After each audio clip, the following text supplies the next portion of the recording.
Good morning, Yasha Allah, and good morning, world. As one of the 12 tribes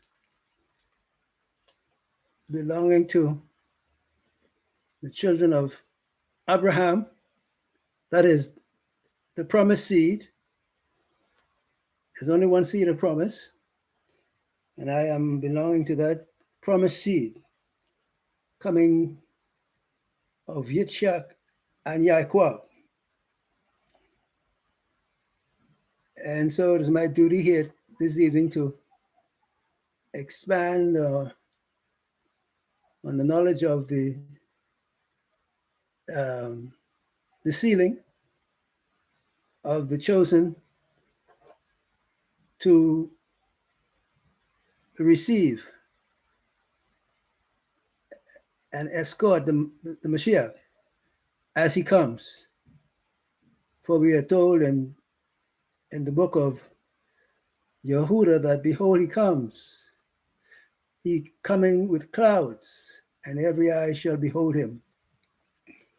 And we're looking forward to that. Therefore, we are diligent to speak of his esteemed return, his returning. The whole world knows that he was here some thousands of years ago, a few thousand years ago.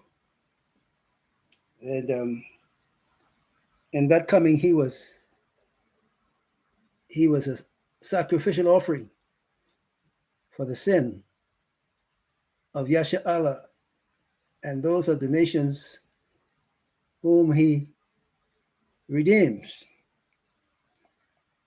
And now he's returning and has asked us, has commissioned us of the 12 tribes to speak a word to the nations and let them know undoubtedly that he is returning. So it is our duty to fulfill his will and his wishes as our high priest and our king. We know that there are, some opposition to speaking this truth, but whose word shall we obey? When we have a word from the maker of heaven and earth, whose word would you obey? This is to the Yasha Allah and the nations. Our opening scripture is from Numbers chapter 24. We'll use verse 20 for a key text. Now, the title of our word today, our lesson is The Will to Power. Come on, say it with me. The title of our lesson is The Will to Power. All right. I am sure that the sounding of that title strikes a chord with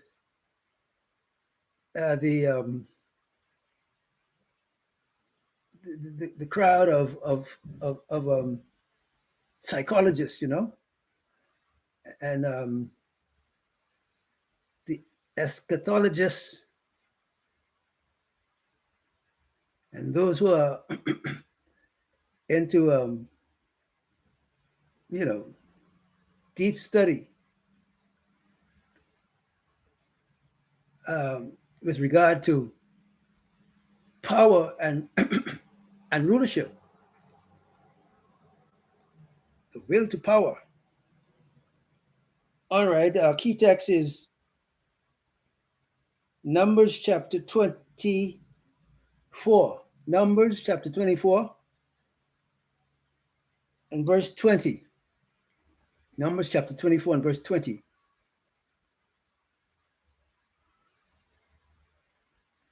And when he looked on Amalek, he took up his parable and said, Amalek was the first of the nations.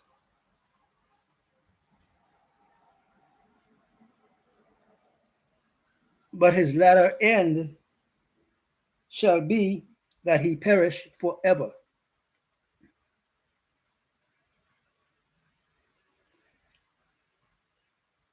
And for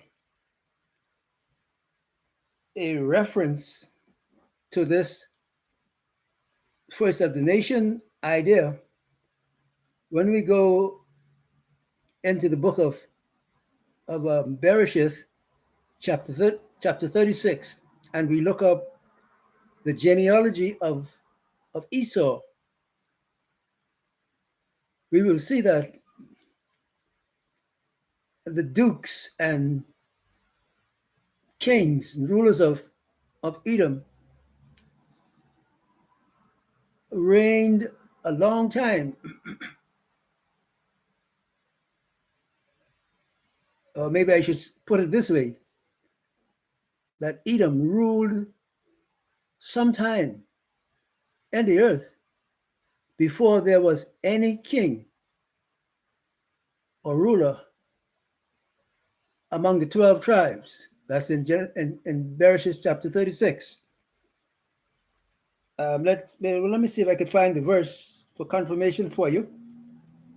Bereshit chapter 36.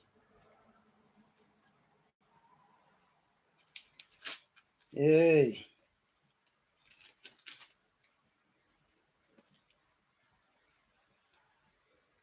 Bereshit chapter 36 in verse 31.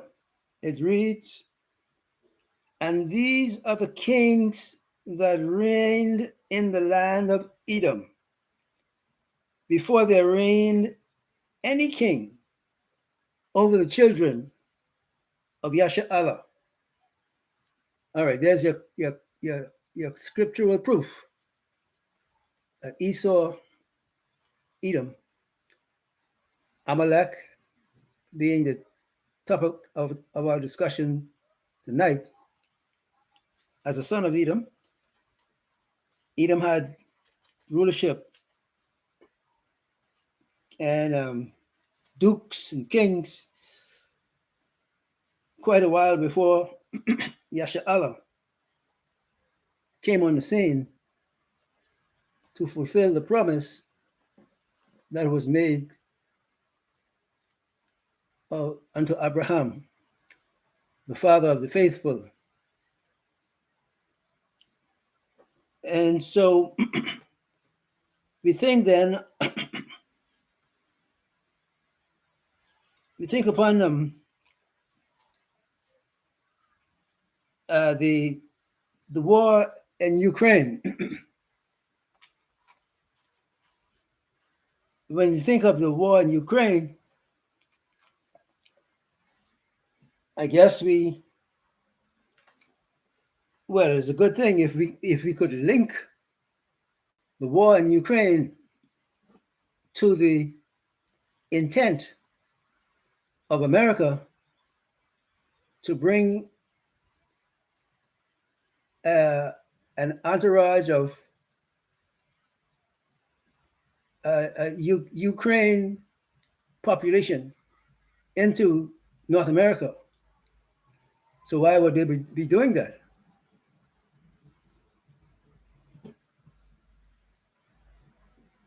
We know that there is a link between the nations of the earth and Levi. Levi is the connecting link between the satanic and the evil rulership in the earth. They all have an ingrained attention upon the fallen Levites Levi, that is, because the Levites, who were the priesthood of the 12 tribes, had uh, the perfect knowledge of priesthood. Perfect in the sense that they understood um, the basic foundation of the law of priesthood, and being inducted into the priesthood by the Most High Yahweh himself, uh, uh, uh, through his chosen leader, Moshe. The Levites had knowledge they had the precursory knowledge of how priesthood ought to operate according to the will of the Most High. Now, of course, uh, juxtaposed to that meaning the priesthood of the Levites under Moshe and the Abanawa, the Most High, you had another priesthood that was well established in Mitzrayim or in Egypt. And you can study on or you can simply pull up the priests of Egypt, and I think you will get a study of what it meant to be a priest or the priesthood in Mitzrayim, according to what we call the Egyptians in the bastard language. But Mizraim is the proper name. And they had already been established as priests. And their priesthood was unto Gadriel, Satan the fallen. And so with Yasha'Allah entering or having a time of living in Mitzrayim from the days of Yosef, when the father gave him the knowledge to save Mitzrayim from death and starvation.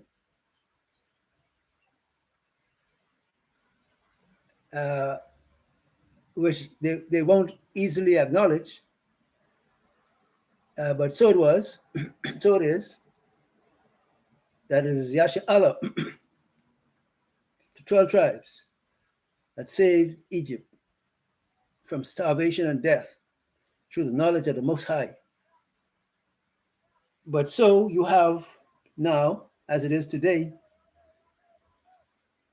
all nations of the earth have been disrespectful, firstly of the Most High, and quite disrespectful of the 12 tribes, and have been on a set course, even from the time of Mitzrayim. The whole earth has been set as a stage of opposition and destruction against and towards the 12 tribes. And do I have to ask you to guess who would be behind that? Who was the god of Egypt? Satan, Gadriel the fallen. When you study all the Medu Neter and whatever Neter, their ruler was Satan. You study the Sephirothal tree, and you see there is a window in the in the top section of the Sephirothal tree, there's a window there. When they let you see the graphic of how that is situated, there's a point of where the the the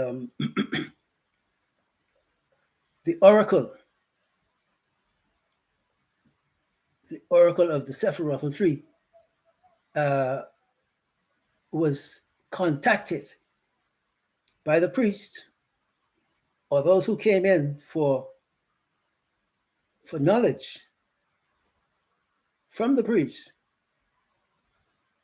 and they would the priest would uh, uh, uh, get or be allowed to have connection with the deity, the oracle of the Sephirothal tree, to give advice and instruction to the Canematic priest. And who was who was the oracle in the window coming out of the Sephirothal tree? The nasty, ugly, and disgusting Satan. That's who it was. That's who Mitzrayim worshiped. And by his ordering, they made the conscious effort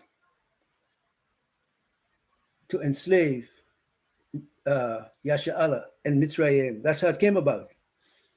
And thus, when Esau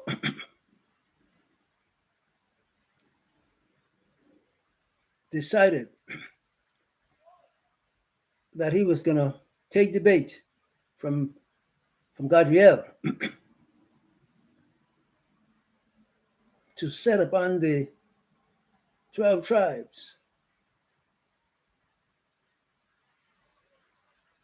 to bring them into bondage, enslavement, decimation, and destruction and obliteration. Esau, at that time living in Greece, made his way into Mitzrayim by the Ptolemies. You know, the rulers that took over the kingdom of Alexander at his passing. These made their way into Greece to gain the knowledge and wisdom of Mitzrayim, of Egypt, and also to learn the protocol of enslavement, wherewith, on their return to Greece, they made those ships. They made those ships to be their chosen instrument, according to the book of Deuteronomy, chapter 28. Those ships were their instruments to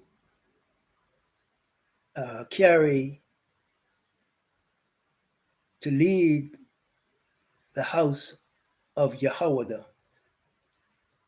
into full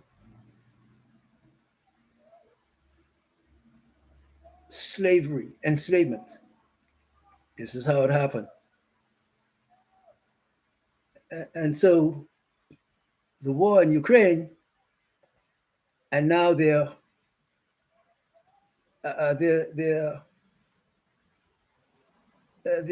chosen method of being bullish towards the 12 tribes with respect to Esau living in North America and having Amalek as the presidency.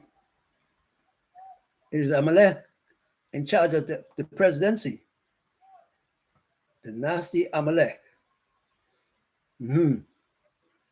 And his brethren, the other dukes, such as living in Russia, such as living in England, and well, France is the main thrust of the enslavement exercise, where Amalek resides en masse. And so, because of their connection with the priesthood of the Most High that fell in the days of the time of Napoleon, having their hands on the priesthood and having the pledge of the priesthood to destroy the chosen people, Yasha Allah, the house of Yahweh, the leader. Esau, who has made good his connection with Levi, the fallen Levites, have been well attuned with the will of Esau by way of setting himself or themselves against the will of the Most High in the Mashiach, who is our head, our high priest and Malach. They have set themselves against the order of reparations to the people that they have had hundreds of years decimating, destroying, and enslaving, building the kingdom for them, free of charge, not a penny worth of payment. And now the Mashiach is putting it forth that indeed you had the free services of these tribes that belong to the Most High and that are the heritage of his Son and of his kingdom. And the damages that you have done to them, you must give reparations. It ain't no way to escape. You remember Aretha Franklin, our dear sister Aretha, in her song, "It ain't no way, ain't no way, ain't no way, ain't no way. It ain't no way for you to escape returning reparations to the 12 tribes."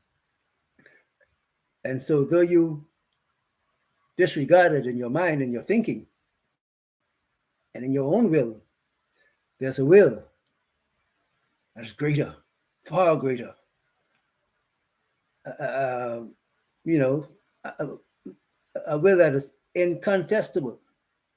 Can't contest the will of the Most High, Esau. And when your will to power, wherewith you think to rebel and have it your way, can't work.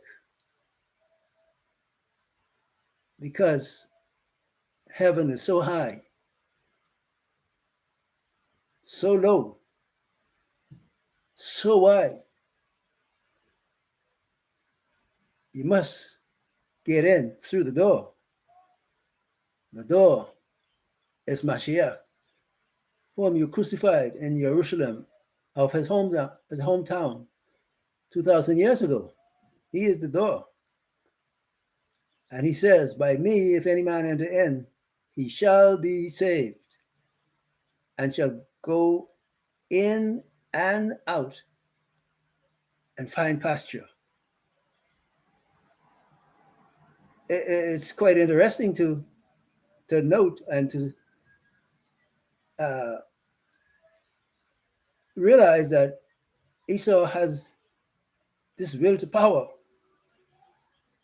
bravery that leads him to portray himself and put himself forward as this powerhouse who is able to uh, do his own will as he wishes in the earth, an earth that he knew nothing about how it is created, how it was created, and how it stands. I think he knows now because we have shown him that his boss, Satan and Gadriel, is unable to keep the earth, the little earth, among the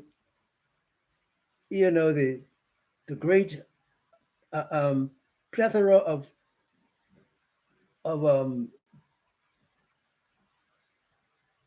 worlds floating in space. The little earth, Gadriel, is unable to maintain and keep it in the air, rotating as it should be.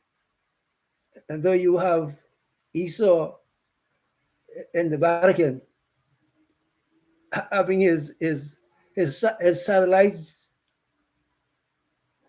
seeking to discover the principles of astronomy, so that they, if possible, would find out the secret of the Earth's rotation. They're looking to find out because they want to have, I guess they want to have a pattern for that. They want to have a pattern for that in their library too, in their scientific um, acquirements. Look how long they've been having their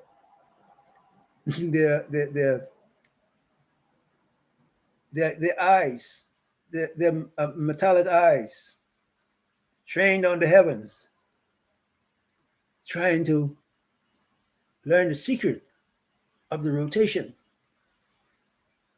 of the earth so that they could destabilize it to their advantage.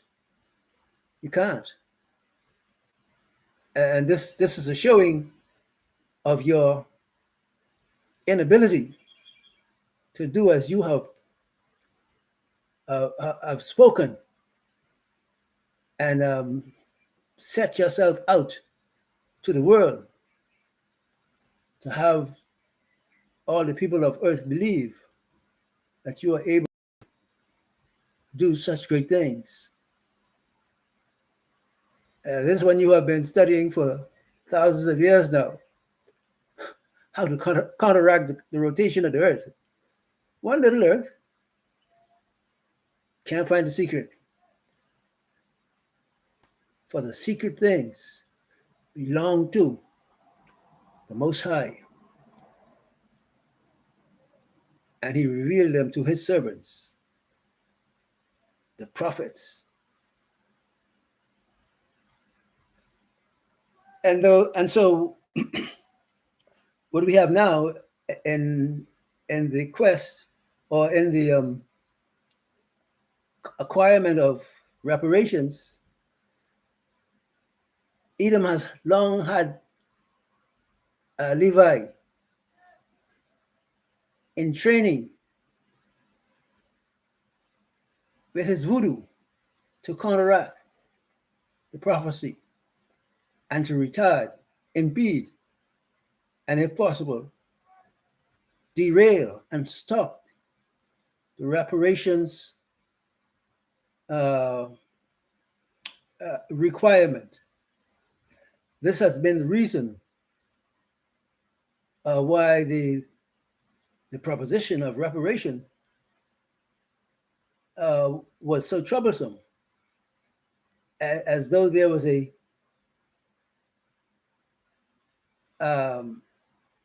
kind of impenetrable blockage against attaining reparations. It was owing to the divination of the Haitian voodoo. For you who think that the Haitians have something good in their mind towards you, I'm speaking to the house of Yahweh and the 12 tribes at large.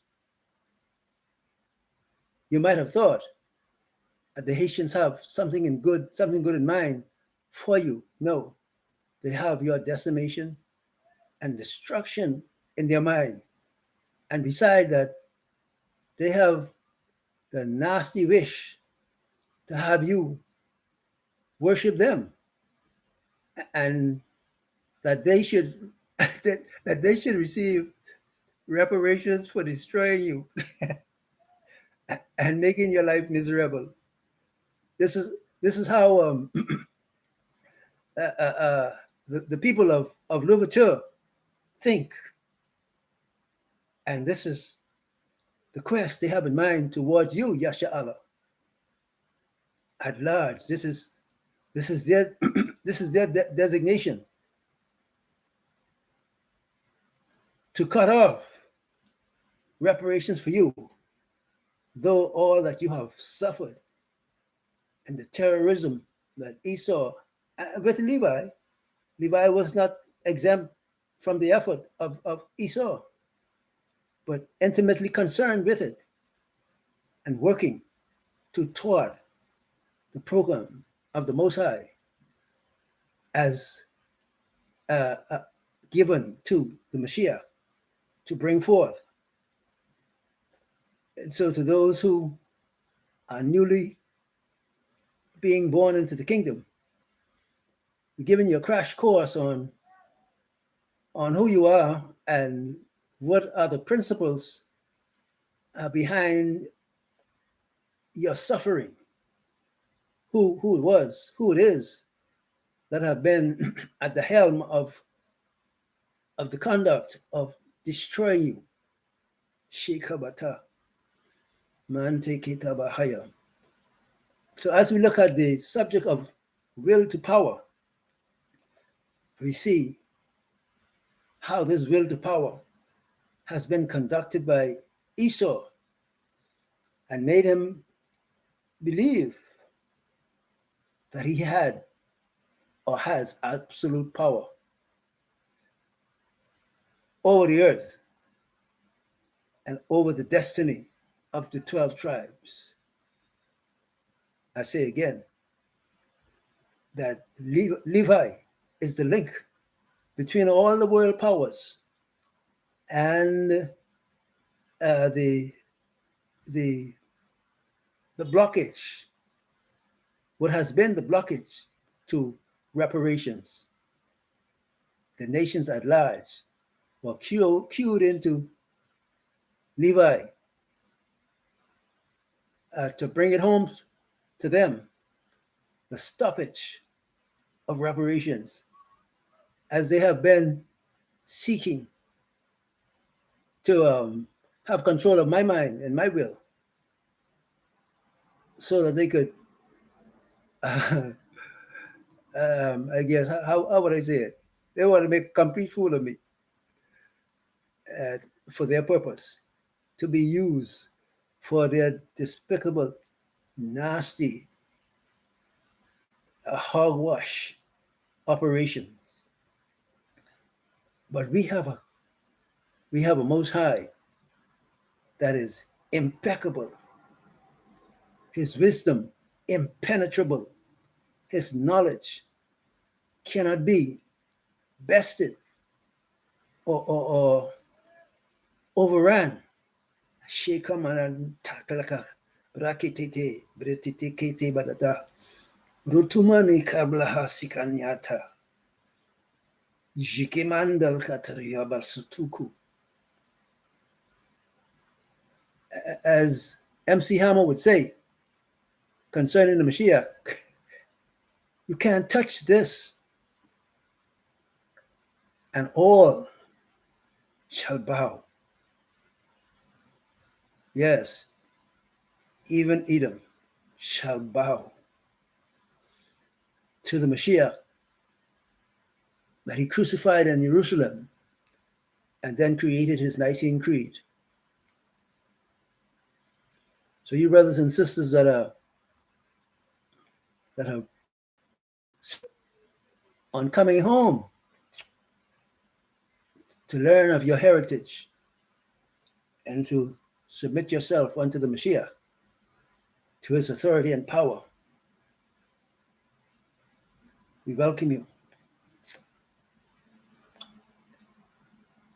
In his name, in the name of the blessed Ruach and the Father Yahweh. For it was the Ruach of the Most High who first moved, and then Yahweh spoke his word. And from this came the creation of the heavens and the earth. By his word it was all done. And the word became flesh. Shemananaka. Noki balakata rimanande. Imenekse klakta brata koroboshta. Reta basaki. The word became flesh, and we beheld his glory. His esteem. The esteem that Esau thought that he would put out and obliterate from in the days of his son. I mean Esau's son, Herod and Pilate. They thought they could put out the light of eternity. And now their children are alive to face the consequences. And so, IT, Levi, with his brother Simeon, have set themselves,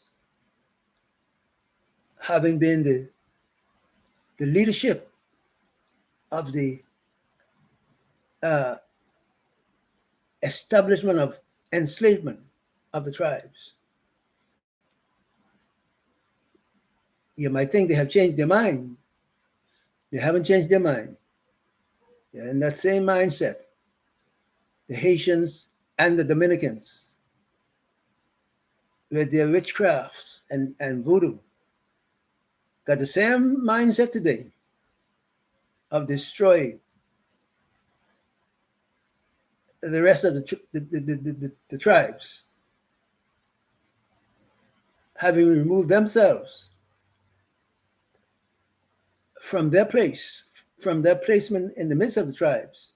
Well, I'm not able to say definitively that every single individual in the tribes have done this, but it is quite obvious, according to prophecy, that as a national heritage, this is what they have done. They've set themselves against the Mashiach and against the tribes, the 12 tribes. And so, in their will to power now, they seek to overwhelm North America and those who dwell in these regions. They seem to seek to overwhelm them with Esau refugees from anywhere and everywhere, instead of paying us returning the reparations as should be. They want our reparations to be take care of the devils and the destroyers. But our case is in the hands of our Mashiach, who will fight our battles and maintain our cause to the praise of his name and the honor of Yahweh Most High in the blessed Ruach. We shall see whose will will retain the power in the name of the Most High, Yahweh, the blessed Ruach, and our Mashiach. So let it be.